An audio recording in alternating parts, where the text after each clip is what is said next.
see it? UFC 232. Excellent evening of fights. Excellent evening of fights. First off, Jimmy Smith announces the UFC's cut him. There for a year. Did you ever watch Jimmy Smith from Bellator on Joe Rogan? A black belt Brazilian Jiu-Jitsu combat expert himself. What do you like my hair? Huh? What's that? Oh. The Bellator color man for a number of years with Mauro Ranallo, who was the commentator. He was the noise, and Jimmy Smith was the play-by-play in the booth. He was good in Bellator. He's knowledgeable. When Fox picked up UFC, when UFC was exploding, when Rogan stated a long time ago, 4 or 5 years, his schedule was too hectic. He had his comedy exploding, his comedy specials, his podcast exploding, on it, his nutrition company exploding, his videos exploding, his children, he has twins that are young, 7 or 8, and he stated he was going to move away or diminish his role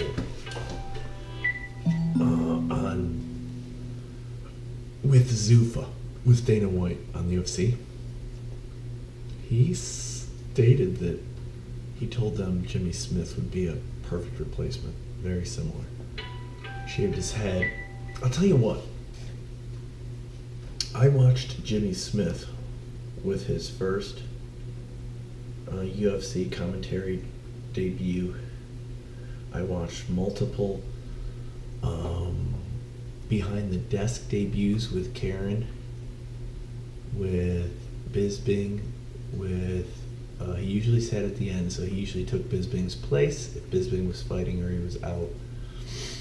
With I don't know if it was Dom Cruz, Tyron Woodley, Karen, Ken Florian, and then I saw him in the booth play-by-play with the new guy, and I can't remember his name, with the blonde hair. They tried to put him together with him, and they did the Fox fights, the non-pay-per-views. And I'll tell you, I didn't love him. He has a weird grin, like his whole face. He shaves his head. He's knowledgeable.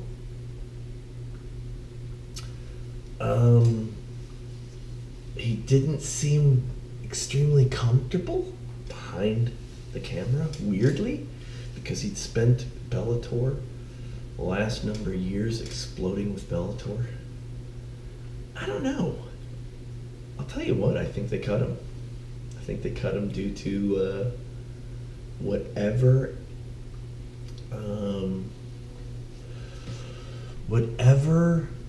analysis and formula they apply, and they measure your success behind the camera on. That's why I think they cut him. I've seen other reviews that state that he wasn't a fighter. He was a fighter, but he wasn't a known UFC fighter. And he was a great Brazilian Jiu-Jitsu combat expert, and he has a black belt, and he's fought in mainstream fights earlier, a while ago. But, no popularity like any of the combat fighters that they put now. Daniel Cormier, Michael Bisping, Tyron Woodley, Anthony Edwards, Anthony Young, whatever. The guy that he was terrible, the bald-headed guy who's coming up, Anthony Davis, I don't know. In the last fight with Karen, terrible commentary. I mean, Very uncomfortable behind the camera. Minimalist. Big dude, heavyweight, talking crap with Bisping, or a light heavyweight. He's next in line for Jones, Gustafson, whatever. Misha Tate, Michelle Watterson, Karate Hottie. Anyone they've had in there, and they've had a ton, right? TJ Dillashaw, I love Dom. I love Kenny Florian. I love John Anik. Oh, John Anik, I think, is as good as Mike Goldberg, right? With Joe Rogan. Great. You put Anik, Rogan, and Cruz together, that is a great booth. Great booth. Oh, I love those three. I like the two British guys. And Dan Hardy and the other dude. Great. Great command of the language. Very smoothly spoken. Very observant. Great commentary. Karen, I could do with or without. She seems okay. DC's good. His champ can be overpowering on some of the shows. Kenny Florian, exceptional. Exceptional. The guy is still in the fight game. Very savvy. Very smart. Knows how to work the camera, knows how to work behind the camera, knows the fight game, knows the people. Bisping, very good, but he's got some panache. He's got some British savvy. He can be overbearing. Tyron's getting better, but he'll never be great. A star, though. I'll tell you what, his observations, his succinct statements, his to the point sentences and reviews, views and opinions, has gotten better. Some of those guys are just terrible. I think Eve, I can't remember, Eve Edwards, I don't know, terrible. They've had a handful of terrible. But yeah, he's gone. And I think they're moving to ESPN. I don't think they had any place for him. And I don't know if he registered well with the customers, with the viewers. I just don't think he did. I don't know where Rogan's going. I think he's going to stick around for the pay-per-views. I don't know what's going to happen. But that was disappointing. I was sad to hear that. I like Jimmy Smith. And he seems like a really cool guy. He seems pretty smart. He left Bellator.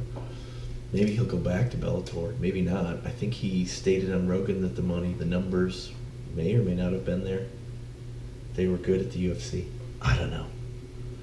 Maybe he'll end up at one over in Japan. One championship, whatever it is, former Pride. But you gotta wish him luck, and that sort of stinks. You think this is your final, career. I mean, he's young, but this is your final rise to the top. Now you're at the top. You're gonna get the pay. You're gonna be popular. You're gonna travel around. You're gonna do these fights. The sport's gonna continue to solidify and get marginally bigger all the time. That didn't happen anywhere. Didn't happen for him, didn't happen for the sport. Though they ended the year with UFC 232 with a bang. I hope you watched them. They opened up quickly. I mean quickly. Uriah Hall in the third round knocked the hell out of Bevan Lewis. Good fight, typical Uriah Hall, trying to find his distance, not overly aggressive, tried to be a smart fighter, and KO'd him at the beginning of the third round. And then, these were all early prelims. This was on Fight Pass, which ESPN has some kind of Fight Pass. Don't know what it's called. Same thing. Where you're gonna have to pay to view these really early fights. Silly. No one's gonna do that. Nobody. Nathaniel Wood. He beat up Andre Ewell, so that was pretty good. Curtis Millender won in the welters. He had a decision. It wasn't a terrible fight. It wasn't an extremely entertaining fight. He beat Bahadur Zada. But it really started in the prelim card. And the prelim card opened up with BJ Penn and Ryan Hall. If you don't know Ryan Hall, he's relatively new, but he is a submission expert. And guess the statement goes around whenever it's very, very difficult to find fights for him. He's little. He's a lightweight. Doesn't much matter. I think there's a ton of lightweights. A lot of guys don't want to fight him, and the talk is that he's got this brutal leg lock. Dude, if he didn't immediately in the first round put BJ Penn into a leg lock and rip his ankle and his knee into different dimensions, took him home. He took BJ Penn's leg home like Frank Mir took Nog's arm home. And you're like, what? Penn looked extremely slow, heavy-duty ring rust. His striking was sluggish, sloppy, clear, and I guess he went to, I don't know what, oh, dude, he went down to Nova União to train. BJ Penn went down to Brazil to train with the Freaks. Jose Aldo, those guys. I don't know what the thought of that was. BJ Penn at the zenith of his career was an exceptional striker. He was a Brazilian Jiu-Jitsu black belt. He performed world combat and won at the highest levels as a youngster. His nickname was the Prodigy. He was a prodigy. But he honed his striking. And he had a great jab, and he had a great right hand. I think he was traditional. He wasn't southpaw, if I recall. He looked terrible. He looked old. He just turned 40 or he's 40. He looked sloppy. He looked fit. He looked like his weight was under control. Ryan Hall fell down immediately and started playing off his back, looking for, BJ got caught in the leg. He spun out. I was like, oh, okay, he's not afraid of the leg lock. I think the second round started. I don't know if it was the second round. No, it was the first round. They got up. Ryan Hall threw some feints. He reached for the knee, and then he dove in on the leg. He dove in and cartwheel rolled. Oh, not cartwheel rolled. He Grammy rolled forward. And when he Grammy rolled, he stuck his leg right up in between BJ. BJ was standing, had a leg fully inserted. This dude was already clamped way up near like the knee, crotch, hip area. Rolled over, you saw him twist the ankle. BJ's ankle was this way, his knee was this way. Like, it was like this. Horrible. Yeah, so, and BJ got up, you could tell it looked like he immediately tore ligature. For a 40-year-old. You're going to limp all day around in at least Los Angeles. You're not in Las Vegas. You're probably knowing that you're going to have major surgery now, or some kind of reconstructive surgery, or maybe not. You've got to ice that. You've got to get the swelling down. You've got to secure it, probably with a brace or something. You've got to travel around for 2 or 3 days, or fly home the next night, or go to an orthopedist in Los Angeles. They're going to look at your knee or your ankle, and both they're going to say torn. They're going to say, 7th degree tear, a full rupture, or not. He's going to have to make a decision from that, whether he wants to let it sit, let the inflammation die down, have surgery later. Just a nightmare. It looked silly. This dude rolled right up underneath him and took his knee and leg home. So, disappointing. Cool to watch a legend. He got ruined. It was a joke.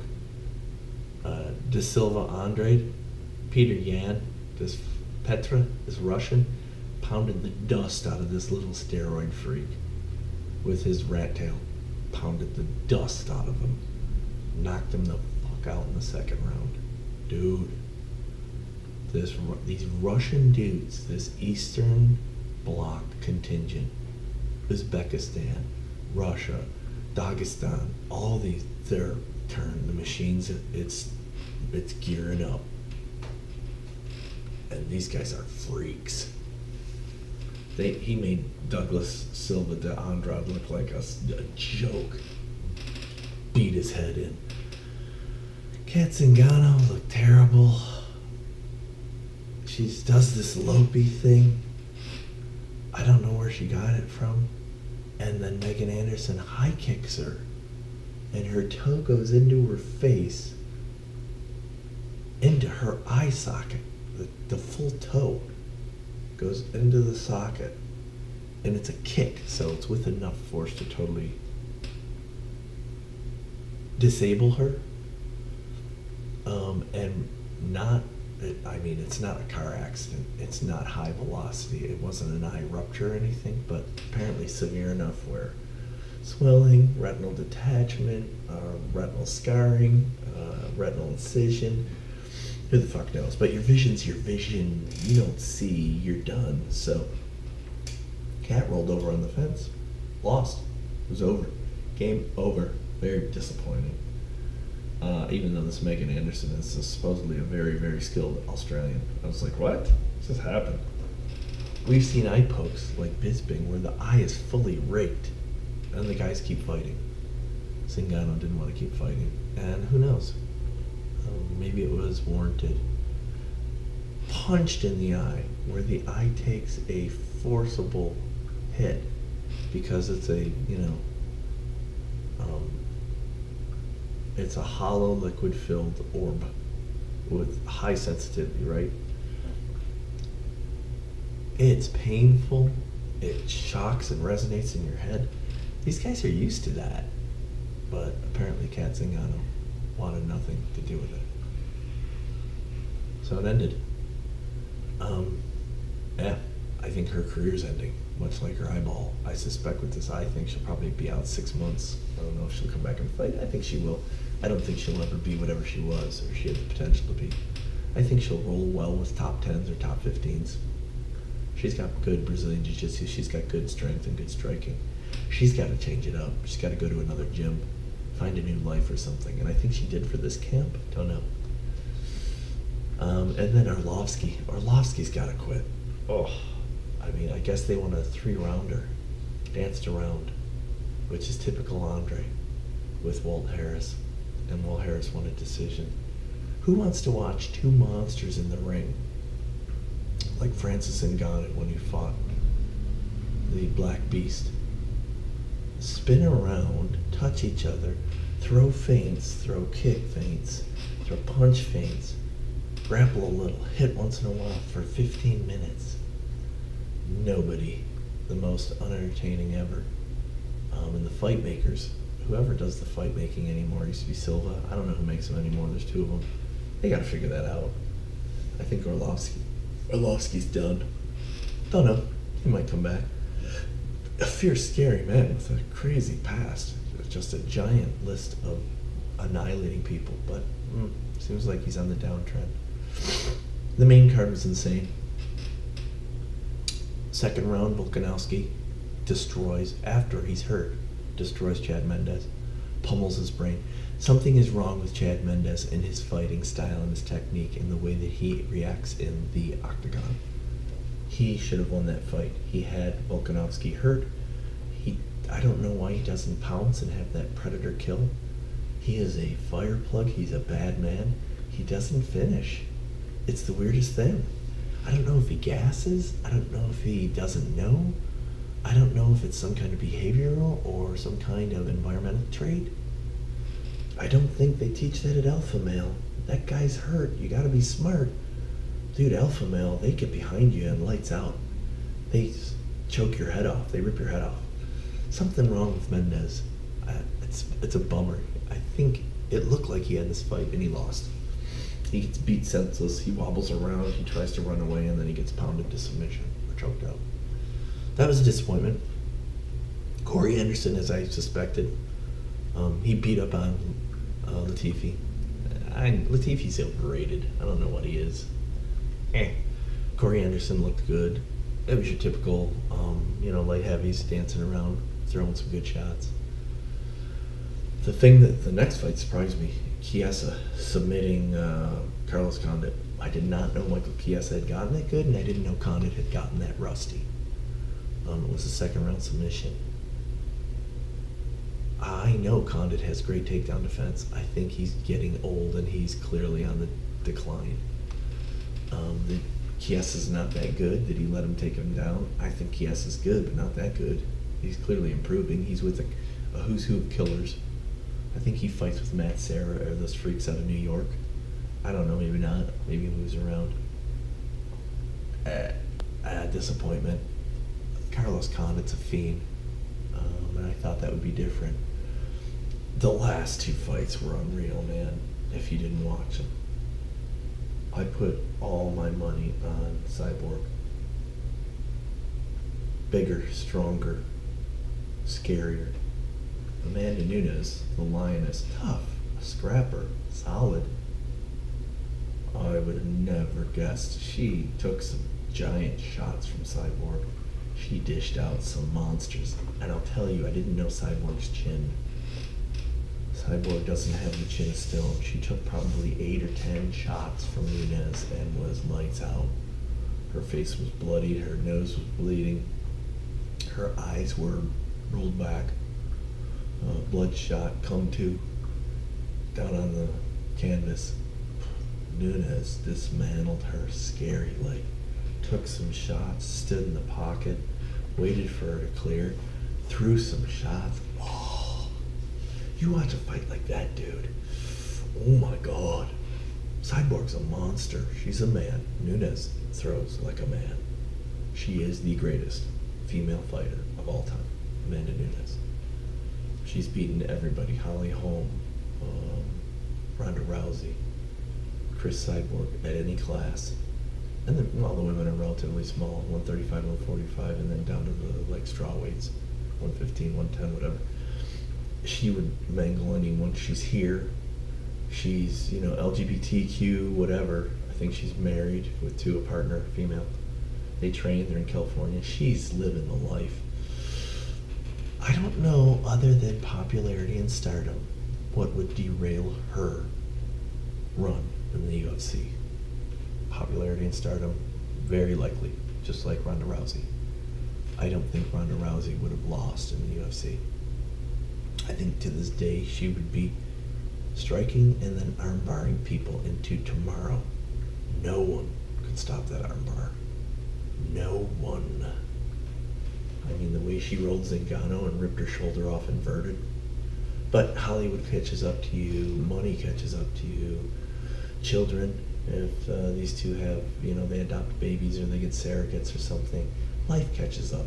And that vicious mindset to walk into a cage, a like 24-foot cage where they close the door and one person will walk out unscathed, hopefully, or able to walk out. You have to be of a certain fiendishness. You can't do that lightly. Maybe once you can, and then when parts of you are broken, you understand this is not where I will go. I'm not going to go again. I knew that early. I'd never walk in the cage. You get mangled. And then you'll have a doctor's visit every year to validate that your septum or your brain or your orbital or your elbow or your shoulder continues to operate semi-properly. 60 or 70% of whatever it was when you were born. Fuck that, dude. You gotta have some kind of primal animal component in you, or you have to have the structure and discipline from a young age of a combat warrior. There's a couple of ways that recipe plays out. None of them are casual. And at that level, the top level, like Olympians, combat Olympians, even non-combat Olympians, wrestlers, yes, but jiu-jitsu experts, yes, but soccer players, golfers, runners, track and field individuals, gymnasts, oh, they epitomize that level. You can't take weeks or months off. Injuries debilitate you and set you back a year. Your skill level lessens, your strength level lessens, your fast twitch reflexes, your muscle memory, your confidence. The things that turn you into the animal on the rings, the balance beam, the pommel horse, the floor exercise, brutal elements in gymnastics. Same as when they close the cage door on you and you're alone. There's two motherfuckers in there with a ref. You ready? Yeah, that's a different world, and I don't know if Nunes will continue that. Doesn't matter. I think she's probably the greatest female fighter ever, combat expert ever. Primarily a striker, good Brazilian jiu-jitsu, good takedown, but she's an animal. It's good to see. Good to see Brazil still got a hand in it, and she destroyed Cyborg. Destroyed her. Took her head home, punched her face into the cage, into the canvas, and then walked away. Jumped over, stood in front of Dana, reached out, shook his hand. Hey, do you remember me? Yeah, me. My time. This is the transition where the money becomes huge, your lifestyle changes, your material goods change, the location you live, your notoriety. Individuals in Southern California start to recognize you. You're on TV shows, you're on sportscast shows, you're a wanted commodity that will sell things and make money. The machine eats you.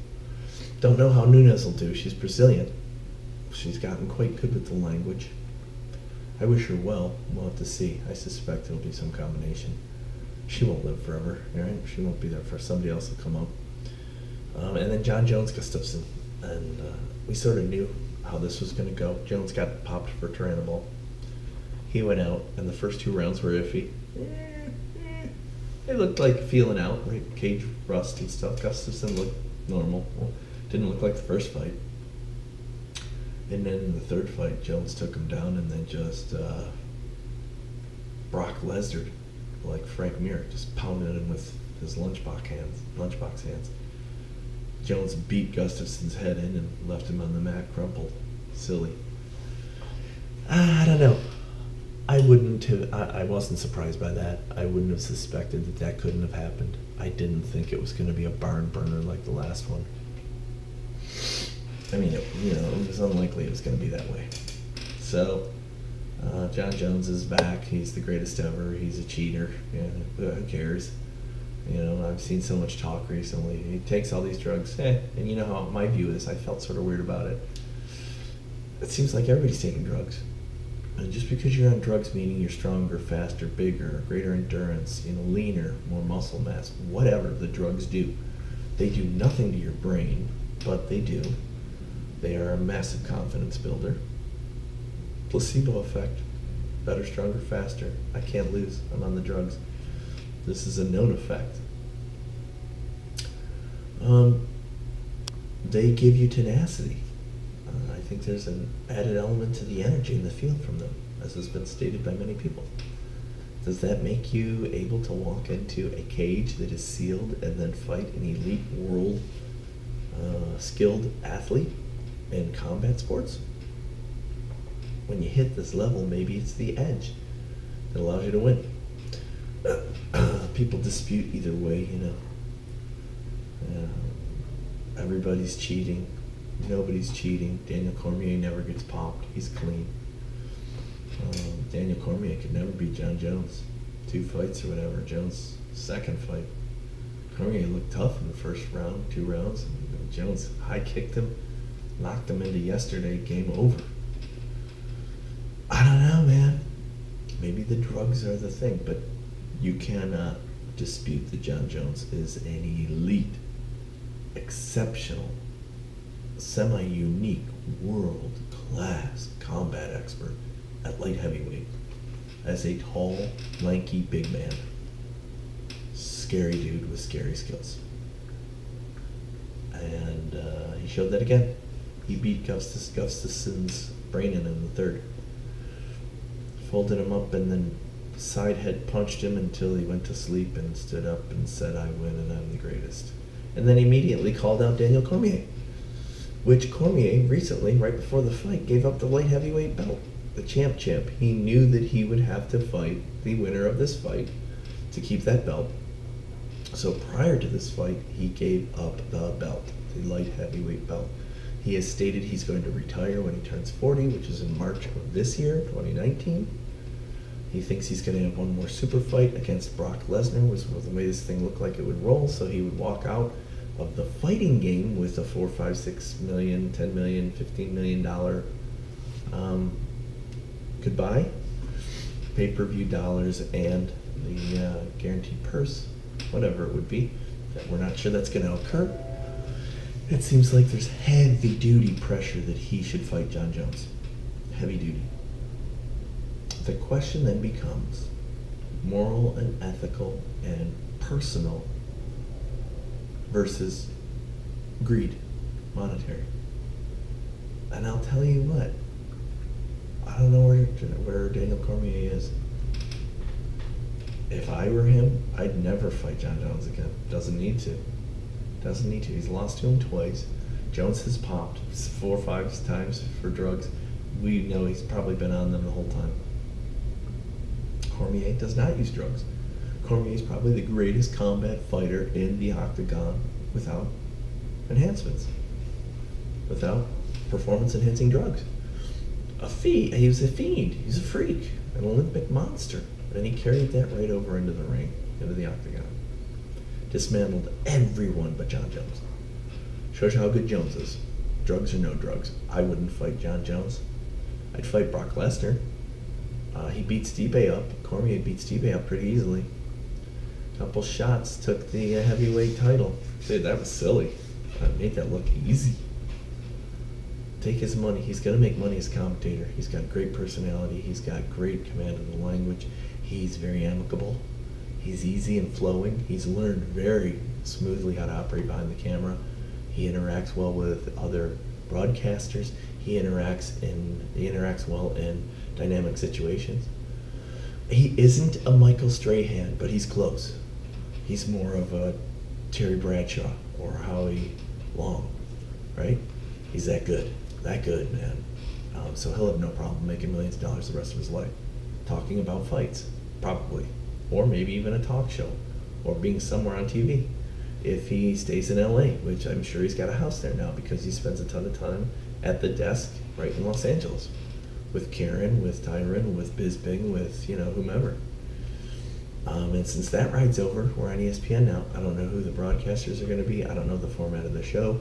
I don't know the way it's going to work. Probably very similar to Fox. He'll probably make a ton of money doing that, but not the same kind of money he'd make in a fight, big super fight. And I bet you if he fought Jones, he could get a guaranteed $10, $15, $20 million. I think Jones got $500 grand on this one. Gustafsson got $500 grand.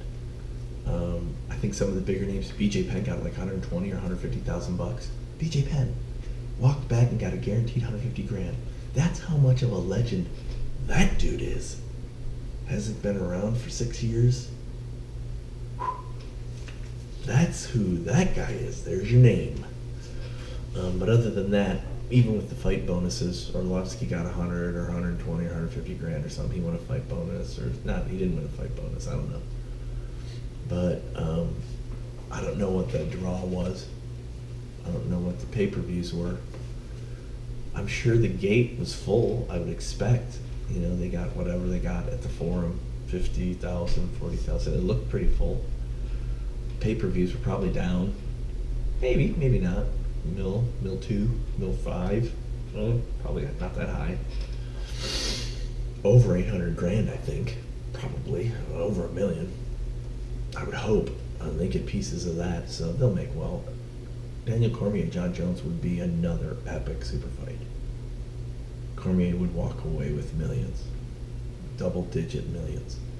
Would that be enough for his legacy? Would that be enough for his greed?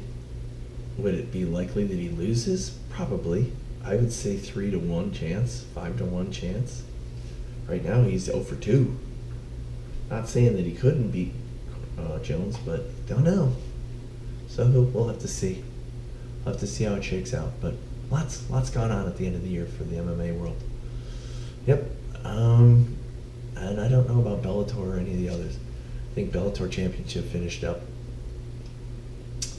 I think Floyd Mayweather fought that ninja. That looked like a joke if you watched any of it. It's 3-minute rounds, something, 6 minutes. It looked like an acting. It looked like a performance. It looked like a wrestling performance. The Floyd Mayweather you've never seen before. Totally disarmed. Not worrying about shots at all. And we saw Floyd Mayweather with Conor McGregor. Not in that manner. He was in a world-class boxing match. He was taking shots. He fought this Japanese guy, this ninja guy, this little blonde kid. And he stood there in front of him and he threw shots and this guy rolled around a few times and Floyd knocked him out. It was horrible. And I don't know what he got. I don't know why they did that. I don't know what the purpose of that was for, other than, you know, marketing or some kind of grand global whatever money maker. Maybe. Weird from the Japanese. They usually don't roll that way. No, sumo wrestling was fixed. So you can't state that they're not of the aversion to have some kind of, you know, fantasy fight. Not real. I'd have thought this guy had gone in the ring and tried to put Floyd Mayweather out. Or at least, you know, have the skills to potentially do that. It looked like it was a joke. Silly.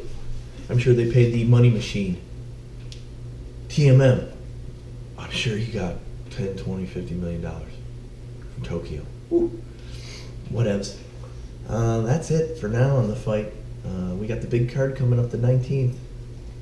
Yeah, Dillashaw Cejudo. So I'll be bringing that at you real soon. Enjoy.